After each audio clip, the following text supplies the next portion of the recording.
This is the second part concerning Sahara conflict history. Welcome. To cool off these hot heads, it was decided that nothing was better than to giving them a good thrashing, and not just by anyone, especially not by a gendarme or policeman. No, they did not deserve this privilege. Better to suspend them. Shut, shut them up, deprive them of food, let them suffocate and suffer martyrdom while awaiting the arrival of the mobile Makhzen stationed at more than 200 kilometers to the north at Bouizakar, coming to torture and humiliate them, making them suffer the sharp burning and the pain of being defenseless, thrashed by those considered as the most inhuman and mediocre of the police force. The youngs did not understand what happened as their only crime, or, better said, their only misdemeanor was that one day they had become more agitated than their parents, and on the eve of that catastrophe walked through the narrow street of the little town of Tantan. They demonstrated so that Morocco could regain, or at least do something to regain its Sahara. Their condition for improving this state of affairs considered to be unbearable and of the deepest despair. It was only after they were confronted by this brutality that their revolt became destructive and devastating, that the hate in their hearts and minds became greater. The most extreme due to their lack of patience and because they were the most affected by the tenets of progressiveness, in other words, those who were the most excited and attached to the ideology then present in their country.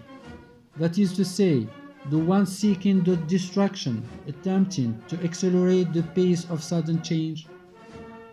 In a word, they were those who were incapable of distinguishing the chaff from the grain in the turmoil of the 1970s in Morocco. Those who didn't have the hindsight to discern what is tantamount in the exercise of power to little local authorities of what is the responsibility of the central government. Those who were convinced that they were going to remain eternally misunderstood decided to make themselves heard by the use of a force. In short, the biggest idealists who believed in a world revolution by the Che Guevara or Fidel Castro decided to break with their past and the negation of their origins as well as that of their ancestors. The order was given to the most vulnerable among them to disperse or disappear so as to escape evening roundups, to meet with certain officials under different circumstances, to take revenge on their lost honor, and to return to the hangman to the blows that he had no qualms about inflicting, and that with good reasons. The person in charge of this cataclysm was quickly found out. The question was, what level in the hierarchy did he occupy? The response left room for no doubt that the Khalifa was an incompetent leader, as was the kid. The gendarmes and the policemen were not decision makers, nor were the poor Mukhzanis.